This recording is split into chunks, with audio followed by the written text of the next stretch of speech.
নমস্কার। অতিরিক্ত টেনশন মানুষকে ধ্বংসের পথে নিয়ে যায়। তার প্রতিকার কি? আপনি কি করবেন? মঙ্গলবার বা শনিবার দিন এক টুকরো গন্ধক নীল কাপড়ে মুড়ে নিজের বিছানার তলায় রাখবেন। প্রত্যেক সপ্তাহ এইটিকে পরিবর্তন করবেন।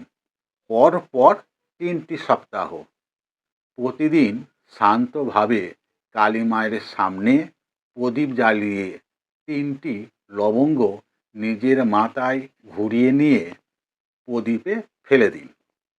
মায়ের পায়ে লাল জবা দিয়ে ২১ বার ওম ক্লিং কালিকাঐ নমঃ মন্ত্রটি জপ করবেন। দেখবেন ধীরে ধীরে চিন্তা, ভয় ও টেনশন কমে যাচ্ছে।